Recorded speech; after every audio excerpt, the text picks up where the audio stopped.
It's August here at Monticello, and we're harvesting tomatoes, zucchini, cucumbers, and honey. It's also very hot and humid. If you're working outside, shade is your friend. Jefferson, of course, put that more poetically. He wrote, "Under the constant beaming, almost vertical sun of Virginia, shade is our Elysium." In this month's podcast, we're covering shade, tomatoes, honey, and more.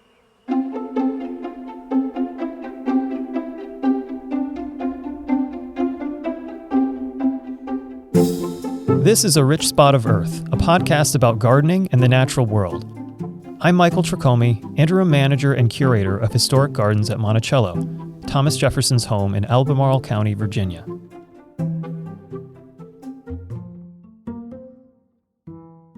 Shade is a subject that appears often in both Jefferson's letters and landscape plans. Here's curator of plants Peggy Cornett, horticulturist Robert Dowell, and flower gardener Debbie Donnelly discussing shade in the garden. Before the house was constructed, the top of the mountain was leveled, and so the forest was removed before the house was built, and he often lamented that he wished his house was embowered with shade. When he was in Philadelphia, he was spending time under what he called high plane trees, which would be our American sycamore. And he was writing letters. He said, "Under the high plane trees I dine and take my breakfast and meet my guests, and how I wish that my house was embowered with shade." After building Monticello, Jefferson planted trees around the house to create shade. He also had an interesting vision for transforming forested areas further down the mountain into gardens. He wrote, "The noblest gardens may be made without expense. We have only to cut out the superabundant plants."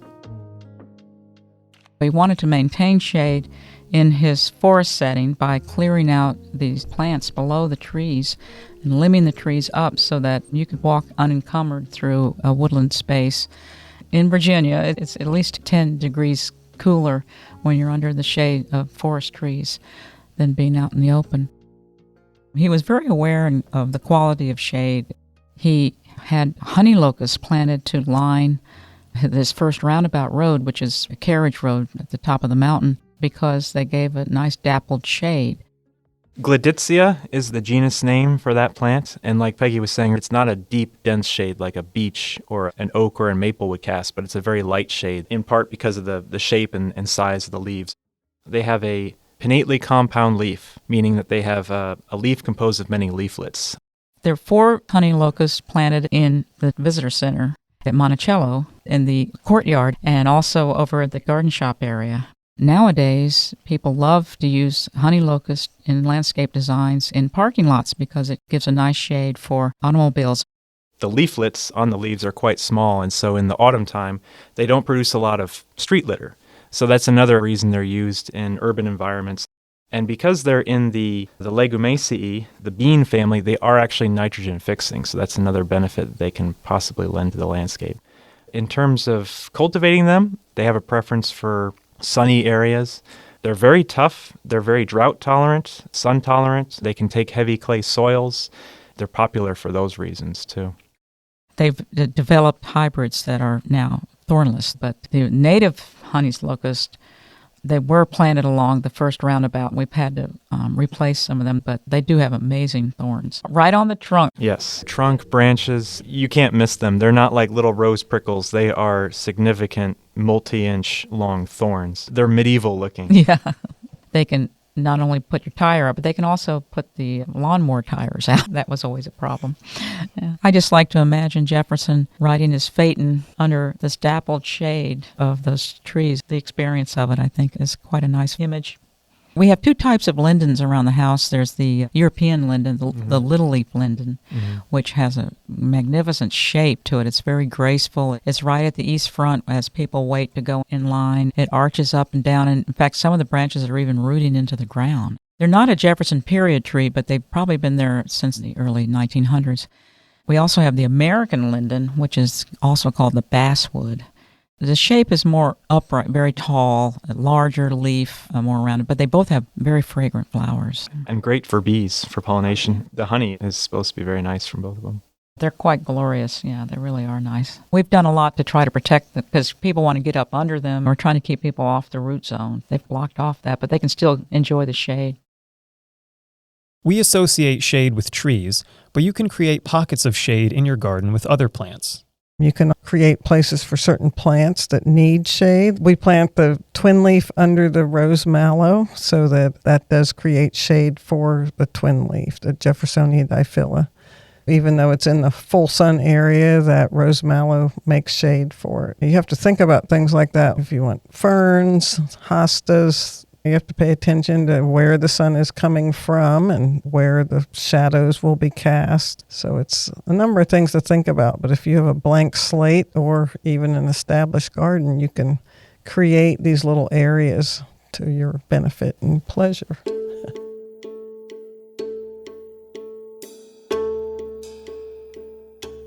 Now we're going to switch gears and talk about plant propagation. Robert has been propagating red twig dogwoods this month. Plant propagation is basically the art and science of making plants from existing plants. And there's what's called sexual propagation, which is getting seed material, or there's asexual propagation, also called cloning, and that can take on multiple different forms. Cuttings is probably the most well-known to gardeners and horticulturalists.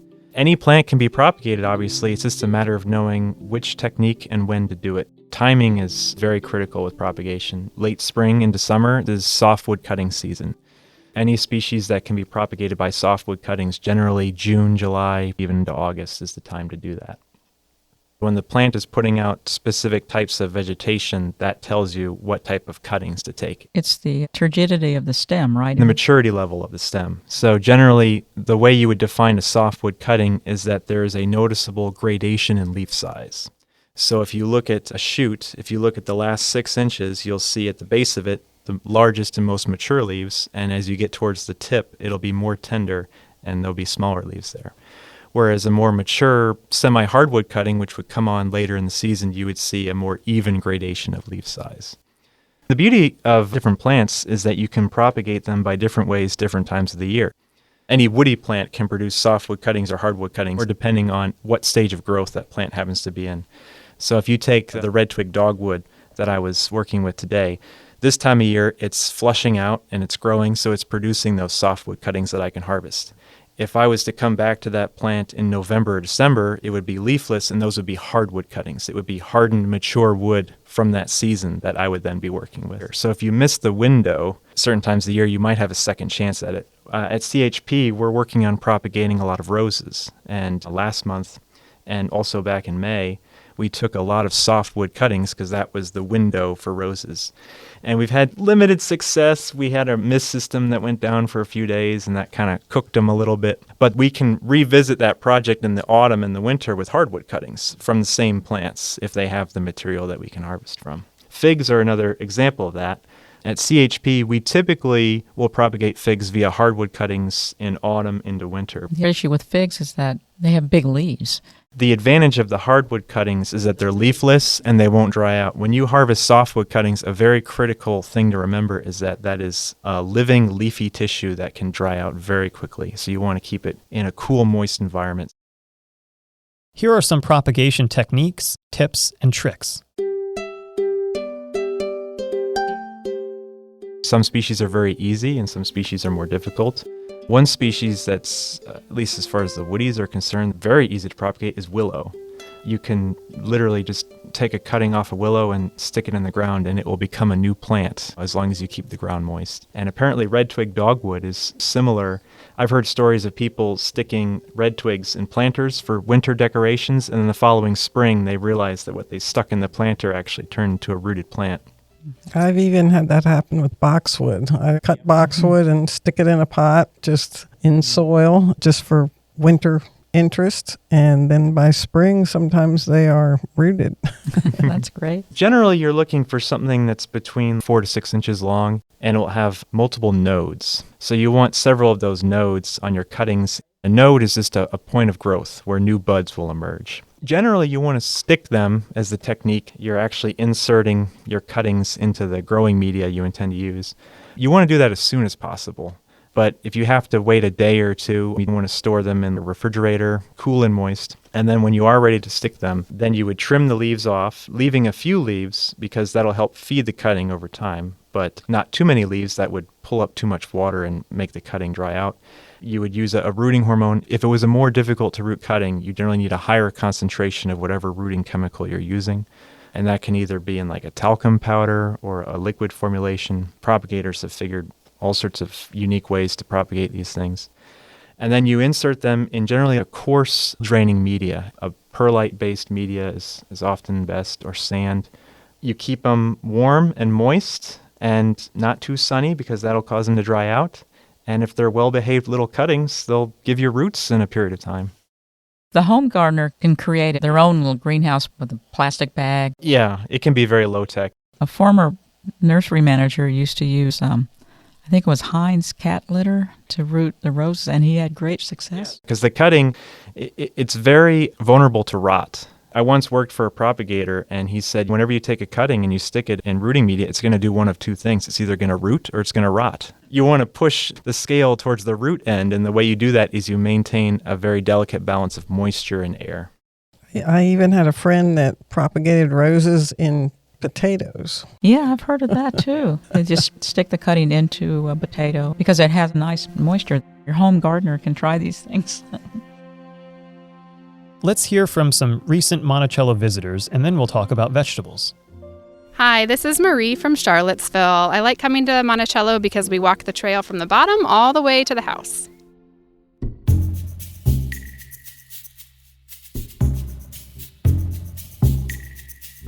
One of the best things about August is that it's peak tomato time in the garden.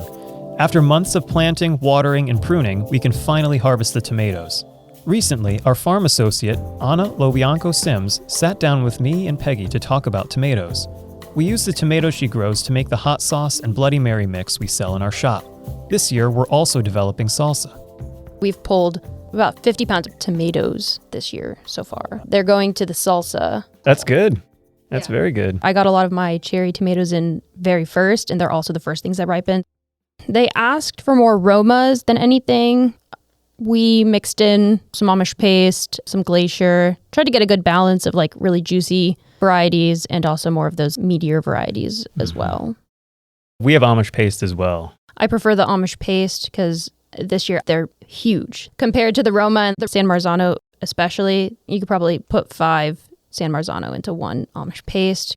You also have a new, it's like a cherry tomato, but it forms in clusters. The name is German, and it means clusters of grapes. The Reisentraub, they are doing really well this year so far. And this is our first year, isn't it, to grow them? It's a first for us, yeah. It's a small to medium-sized cherry tomato and great flavor of German origin. Over the years, we've grown just all types of different tomatoes. Years ago, we used to have tomato tasting workshops. It's a thing. I do like that purple calabash. Are we growing that? Oh, sure, yeah. I like the purple ones. Purple tomatoes that usually have a great taste to them. It seems to be more acidic. Yeah, purple calabash, that's a great variety. One of my favorites is the black Krim tomato. It has a really great flavor to it, too. And of course, the Italian cherry tomatoes. I think a Tufton favorite for multiple years now has been the Eva Purple. They're just extremely reliable plants. The fruit is very uniform. Even the plants just have a great form. They're very well behaved. It's a really nice plant to work with. The vegetable garden on the mountaintop is an historic garden. That means we mostly grow plants documented in Jefferson's garden book and other records. But we interpret tomatoes pretty loosely because Jefferson was not very specific about the varieties he grew. He only mentions 4 or 5 by name. It was such a new thing to grow and didn't have all of this development like, say, beans or peas did. It's a South American plant and a New World kind of tropical plant, but people in Europe weren't used to eating them. The Spaniards introduced tomatoes early to the Mediterranean region and to Spain, but the English didn't really care for tomatoes. One of the early herbalists was writing about tomatoes in England, and he said that the tomatoes were full of slimy pulp and their odor was so offensive that they were very improper for the pleasure garden. That was the English take on a tomato. I always say you can't grow a good tomato in England. I mean, you have to have a hot summer. And so it became really a staple in Mediterranean cooking. And because of the fact that it's in the nightshade family, a lot of people thought they were poisonous. But he did not introduce tomatoes to North America. So that's a myth. Right. In his book, Notes on the State of Virginia, which was published in the 1780s, it was a long listing of native plants. But then at the end, he also includes crops that were common in our region, and tomatoes were included in that. But I think a lot of people weren't growing tomatoes as much as Jefferson was. They definitely weren't as popular as a lot of the other vegetable crops that we commonly see. Tell them about your tomato and okra experiment. Oh, yeah. In Square 10 in the vegetable garden, we planted tomatoes and okra side by side. That was commonly where tomatoes were grown and raised in the vegetable garden, Square 10. And one year there were tomatoes surrounded by okra, an interesting planting pattern. So we have them both in that square today. It was odd because he planted the okra like a hedge around the tomatoes. Mm-hmm. Of course, tomatoes and okra were an essential ingredient in it was almost like a gumbo. That was one of the favorite recipes of the Jefferson household. Here are some tips for dealing with common tomato problems. The humidity is maybe our number one issue with tomatoes, just because they're susceptible to a lot of blights and fungal diseases, and that high humidity can really aggravate those. So we're starting to see some of that in our plants. Certain cultural practices like pruning them really hard, letting them climb up something, and generating good airflow are all beneficial. Mulching is also really good. And removing lower leaves as soon as they turn yellow. We've been pruning our tomatoes pretty heavily, trying to remove as many suckers as we can, those side shoots, because that really helps channel the energy that the plant is producing into some of the fruit that the main stem is making. Also, it decreases on all those side shoots, and so you get a lot less plant material growing and concentrate that energy. It actually probably will increase production because it's not putting energy into making leaves. I think you mentioned airflow. That's another big reason why we prune too, is just allowing it to have more air get through. Every Monday we'll go out and continue tying our tomatoes to the trellis and also prune off any new side shoots that they're trying to make. They do need to be pollinated, the flowers, to make a good fruit set, so it's good to have your bees and everything around. When I was a child, one winter my father decided he was going to grow greenhouse tomatoes in a hoop house. One of my jobs was to take a paintbrush and to pollinate the flowers during the winter because I was being a bee, I guess. But the main thing with tomatoes is you want to alternate the soil you plant it in every year. You don't want to plant it in the same bed year after year, because that's when you're really transmitting those diseases that get in the soil and affect the plant. Also, having very clean culture, like when you remove any diseased leaves or something, don't put it in your compost. You should actually throw it away. We also try to disinfect our pruners and anything that we cut our plants with pretty regularly. We use a 70% alcohol solution. We just spray a little bit on our pruners as we're going. The same with roses when we're pruning roses too. And last but not least, we talked about when to harvest tomatoes. I'm in the camp of harvest as soon as the fruit starts to blush, because you can bring it inside and there's less of a chance for a bug or an animal to eat it. As soon as it starts to blush, it has enough gas in it to ripen the whole fruit. And when you store it, you put the stem side down in bowls and stuff. I know they're prettier with the stem side up, but it's better to have the stem side down. It doesn't rot as quickly, too. Birds peck on them, too. We had a groundhog starting to even climb a little bit on our trellis to get some of the ones that were a little bit higher up. The rabbits have been decimating everything basically 6 inches up. So I grab it as soon as it's ripe. I've got 6 big groundhogs. Another good tip for harvesting is to try to leave the stem, too. That'll increase the amount of time that it'll last.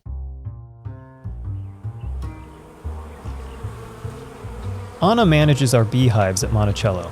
August is typically the last month for harvesting honey.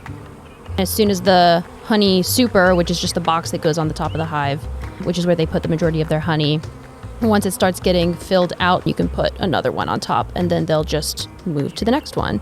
When you want to do a harvest, you can just take that whole stack off, bring it in, do your harvest, and then put another one back on. We'll be doing another harvest in about a week or two, and that will probably close out the season. After that, you have to compensate for all of the honey and the stores that you just robbed from them, or else they'll starve throughout the winter. Bees need between 60 to 100 pounds of honey to make it through the winter. We will put feeders on our hives and fill it with sugar water, and they will use that sugar water to quickly convert into honey just for themselves. We like the nice natural flower, pollen, honey, but fundamentally it's the same makeup and it gets them through the winter just fine. If you don't harvest the honey that they make, what do they do with it if they have more than what is needed to get them through the winter? There's always a chance that a hive can become honey-bound, we call it, which is where they use up all of their space with honey, and so there's no more room for the queen to lay eggs. That tends to be a little less of a risk in the fall and winter because they will start eating that honey, and the queen also doesn't lay at all in the wintertime once the temperature drops to a certain point. The flowers naturally will start dying off like in late August. They'll enter something called a honey dearth, which is just less honey production. That's why they always say that asters are so important to have in your garden because they're the last to bloom. And, most of them are native. When you've harvested this honey, where is it going? We take the honey supers, we'll open up each frame. Each honey super carries about 9 frames of honey. And we'll take this hot knife that we pass over each side of the honey frame, and that uncaps the honey. It opens it up so the honey can flow freely. And then we'll use an electric knife to catch any edges that we missed. And we'll load it up into our centrifuge. We'll run the centrifuge really fast for maybe like an hour.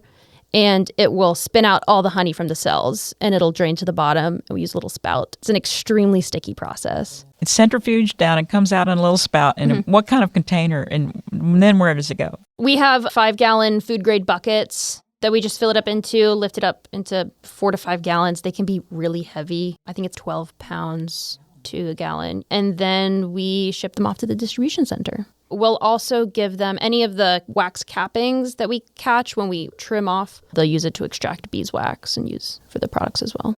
We often sell honey in our shop, and we also use the honey in different products we sell, like hot sauce, beer, and soap.